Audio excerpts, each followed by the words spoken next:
यदा यदा हि धर्मस्य ग्लानिर्भवति भारत अभ्युत्थानमधर्मस्य तदात्मानं सृजाम्यहम् परित्राणाय साधूनां विनाशाय च दुष्कृतं धर्म संस्थापनार्थाय सम्भवामि युगे युगे। যুগের পর যুগ ধরে মহাবিশ্বের এক চিরন্তন নিয়ম চলছে।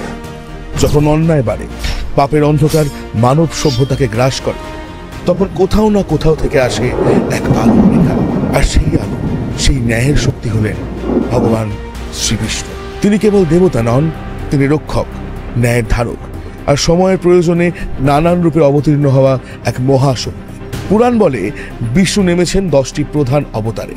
কিন্তু এই অবতারগুলো শুধু ধর্মীয় কাহিনী নয়, প্রতিটি অবতারের মধ্যে লুকিয়ে আছে প্রকৃতির পরিবর্তন, মানব সভ্যতার বিবর্তন আর সময়ের গভীর বার্তা। চলুন আমরা জেনে নিই সেই সমস্ত অবতারের কথা। প্রথমেই আসি প্রথম যুগ অর্থাৎ সত্যযুগে। সমুদ্রের গভীরে এক বিশাল গোপন রহস্য লুকিয়ে আছে। হঠাৎ একদিন রাজা বৈবস্বত মনু তর্পণ করছিলেন এবং সেই সময় তার হাতের তালুতে একটি ছোট মাছ দেখতে পান। মাছ মনুকে জিজ্ঞাসা করে যে তার ধন সম্পদ এবং শক্তি মাছটিকে একটি সুন্দর বাসা দেওয়ার জন্য যথেষ্ট ছিল কিনা। মনু মাছটিকে তার বাসা দেওয়ার জন্য রেখে দেন, কিন্তু মাছটি ক্রমাগত প্রসারিত হতে থাকে, যা মনু তার সম্পদের গর্ব ভেঙে দেয়। অবশেষে তিনি এটিকে সমুদ্রে ছেড়ে দেন। বুঝতে পারেন যে এটি নিজেই ভগবান শ্রীবিষ্ণু। বিষ্ণু মনুকে আগুন এবং বন্যার মাধ্যমে পৃথিবীর আসন্ন বিপদ সম্পর্কে অবহিত করেন এবং মনুকে জগতের সমস্ত প্রাণীকে সংগ্রহ করে একটি নৌকায় নিরাপদে রাখার নির্দেশ দেন। যখন বন্যা অর্থাৎ প্রলয় ঘটে, তখন বিষ্ণু একটি শিংওয়ালা বিশাল মাছের রূপে আবির্ভূত হন, যার সাথে মনু নৌকোটি বেঁধে রাখেন, যা তাদের নিরাপদে নিয়ে যায়। এভাবেই রক্ষা পায় জীবন, আর শুরু হয় নতুন আর এক যুগ। এরপর আসে কুর্ম অবতার। সমুদ্র মন্থন শুরু হয়েছে। দেবতা ও অসুররা মন্দার পর্বত ঘুরিয়ে চলেছে অমৃতের আশায়, কিন্তু বিশাল পর্বত ডুবে যাচ্ছে সমুদ্রে। তখনই সমুদ্রের গভীর থেকে উঠে এলো এক বিশাল কচ্ছপ। এটি ছিল বিষ্ণুর কুর্মরূপ, যার পিঠে বসানো হলো পুরো মন্দার পর্বত। দিনের পর দিন, বছরের পর বছর মন্থন চলল, আর সেখান থেকে উঠে এলো অমৃত, দেবী লক্ষ্মী, ঐরাবত, এমনকি বিষও, যা পরে দেবাদিদেব শিব পান করেন। এই অবতার আমাদের শেখায় অসহনীয় ভারও যদি ন্যায়ের জন্য হয়, তবে তা বহন করাই আপন ধর্ম। কিন্তু শান্তি চিরস্থায়ী হয় না। ভগবান বিষ্ণুর আবাসস্থল বৈকুণ্ঠের দ্বাররক্ষী জয় এবং বিজয় 4 কুমার কর্তৃক অভিশপ্ত হন যখন তারা তাদেরকে বিষ্ণুকে দেখতে বাধা দেন। তারা বিষ্ণুর প্রতিপক্ষ হিসেবে 3 বার অসুর হিসেবে পুনর্জন্ম গ্রহণ করেন। তাদের প্রথম জন্মে তারা হিরণ্যাক্ষ এবং হিরণ্যকশিপু নামে 2 ভাই অর্থাৎ 2 রাক্ষস হিসেবে জন্মগ্রহণ করেন। অসুর হিরণ্যাক্ষ পৃথিবীকে সমুদ্রের তলায় নিয়ে চলে যান, যেন কেউ তা উদ্ধার করতে না পারে। তখনই বিষ্ণু বরাহ অবতারে আবির্ভূত হন, এক বিশাল শূকর, যার দাঁতের সুরে ধরা রয়েছে পৃথিবী। অসুর ও দেবতার যুদ্ধ চলল 1000 বছর। শেষমেশ বরাহ অবতার হিরণ্যাক্ষকে পরাজিত করে পৃথিবীকে ফিরিয়ে আনেন। মায়ের মতো বুকে আঁকড়ে ধরে আবার সমুদ্রের উপর স্থাপন করেন পৃথিবীকে। এইভাবে আরো একবার ভগবান বিষ্ণু ন্যায়দণ্ড ধরে অন্যায় প্রতিকার করলেন। এরপর আসে এমন এক অবতার যা শোনা মাত্র গায়ে কাঁটা দেবে, নৃসিংহ। আমরা এখন সিনেমা হলে এই নৃসিংহদেবের একটা মুভি দেখতে পাচ্ছি এবং সেটা যথেষ্ট পরিমাণ ভাইরাল, এবং সেই নিয়ে অনেকে ভিডিও বানিয়েছেন। তো গল্পটা হচ্ছে, অসুর রাজা হিরণ্যকশিপু ব্রহ্মার কাছ থেকে বর পেয়েছিলেন, এমন বর যে না মানুষ, না পশু, না দিন, না রাত, না ঘরের ভেতর, না ঘরের বাইরে কেউ তাকে হত্যা করতে পারবে না। তার পুত্র প্রহ্লাদ ছিলেন বিষ্ণুর ভক্ত।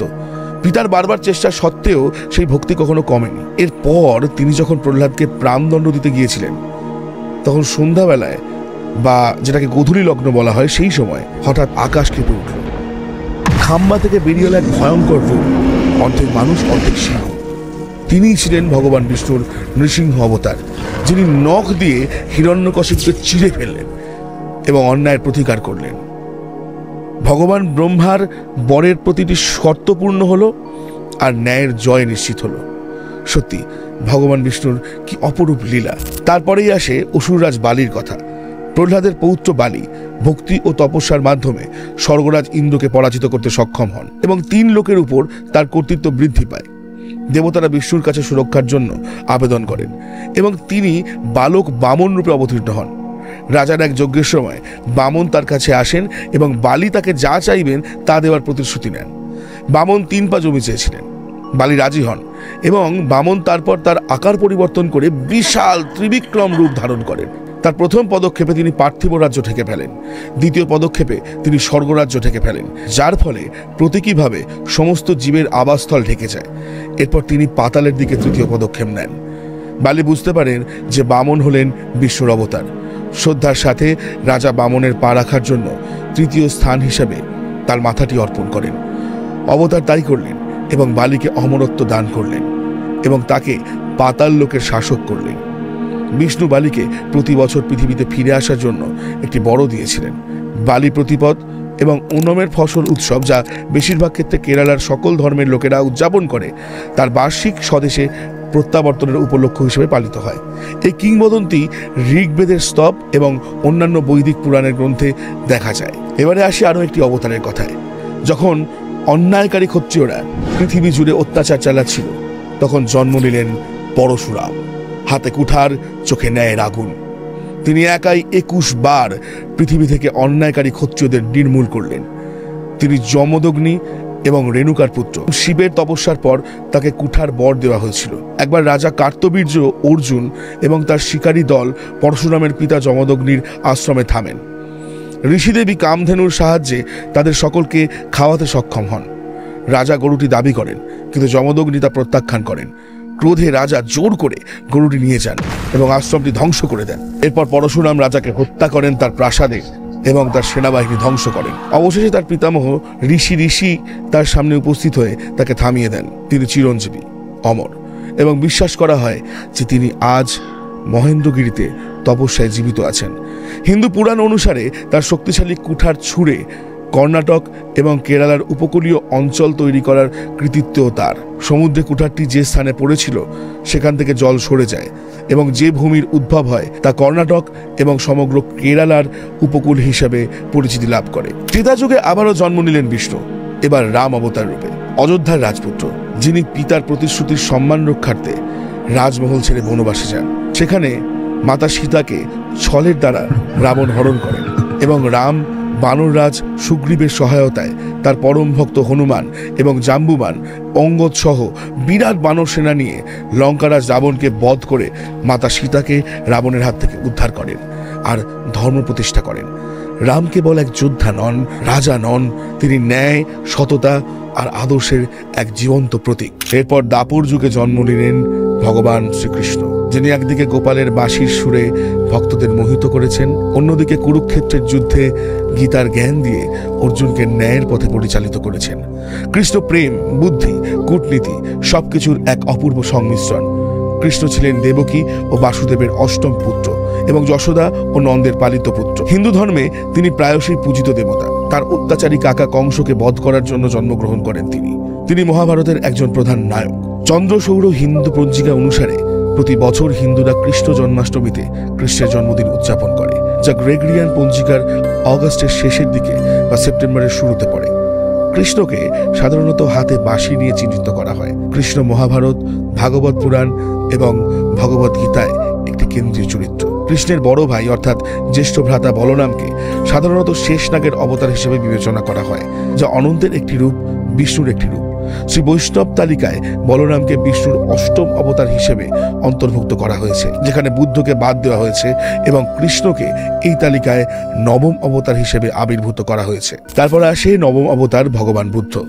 গৌতম বুদ্ধ অহিংসা, করুণা আর ধ্যানের পথ দেখিয়েছিলেন। তিনি শিখিয়েছেন সত্যের পথে চলাই মানব জীবনের মূল উদ্দেশ্য। বৌদ্ধ ধর্মের প্রতিষ্ঠাতা গৌতম বুদ্ধকে সাধারণত হিন্দু ধর্মে বিষ্ণুর অবতার হিসেবে অন্তর্ভুক্ত করা হয়। হিন্দু ধর্মগ্রন্থগুলিতে কখনো কখনো বুদ্ধকে একজন প্রচারক হিসেবে চিত্রিত করা হয়েছে, যিনি অসুর এবং ধর্মদ্রোহীদের বৈদিক শাস্ত্রের পথ থেকে বিভ্রান্ত করেন এবং দূরে সরিয়ে দেন। তবে অন্য একটি দৃষ্টিভঙ্গি তাকে একজন করুণাময় শিক্ষক হিসাবে প্রশংসা করে, যিনি অহিংসার পথ প্রচার করেছিলেন। মহারাষ্ট্র এবং গোয়ায় কিছু মন্দির ভাস্কর্য এবং হিন্দু জ্যোতিষশাস্ত্রীয় পঞ্জিকাগুলিতে বিষ্ণুর নবম অবতার হিসেবে বুদ্ধের পরিবর্তে বিঠোবার ছবি ব্যবহার করা হয়েছে। ওড়িশার কিছু ওড়িয়া সাহিত্যকর্মে জগন্নাথকে নবম অবতার হিসেবে বিবেচনা করা হয়েছে, ভগবান বুদ্ধকে প্রতিস্থাপন করে। তবে এই অবতার নিয়ে মতভেদ আছে। সব পুরাণ এক মতে, একভাবে একই মতামত পোষণ করে না। এরপর আসে শেষ অবতার, যিনি এখনো অবতীর্ণ হননি, অবতীর্ণ হবেন, ভগবান কল্কি।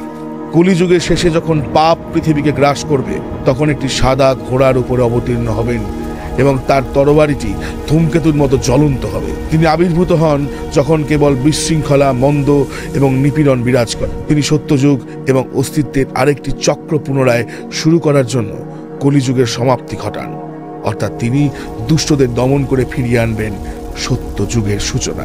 এই ছিল ভগবান বিষ্ণুর 10টি অবতার। বিষ্ণুর প্রতিটি অবতার যেন এক একটি যুগের আয়না। জল থেকে স্থল, পশু থেকে মানুষ, মানুষ থেকে দেবত্ব, এজন্য মানব সভ্যতার বিবর্তনের গোপন ইতিহাস। আর এই গল্প, এই ঘটনাগুলো, এই কাহিনীগুলো আমাদের মনে করিয়ে দেয়, সময় যতই বদলাক, ন্যায় সর্বদা ফিরে আসবেই। বন্ধুরা, ভগবান বিষ্ণুর অবতারের এই রহস্যময় যাত্রা যদি আপনার ভালো লেগে থাকে, তাহলে অবশ্যই লাইক করুন, কমেন্ট বক্সে আপনার মতামত জানান এবং অবশ্যই আমাদের চ্যানেল সাবস্ক্রাইব করে বেল আইকন প্রেস করে রাখুন। কারণ আমি নিয়ে আসি এমন সব পৌরাণিক কাহিনী, ইতিহাস আর অলৌকিক সত্যি যা আপনি আগে কখনো শোনেননি।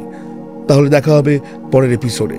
ততদিন পর্যন্ত মনে রাখবেন, ইতিহাস কখনো মিথ্যে বলে না, শুধু আমরা সবটা জানি না।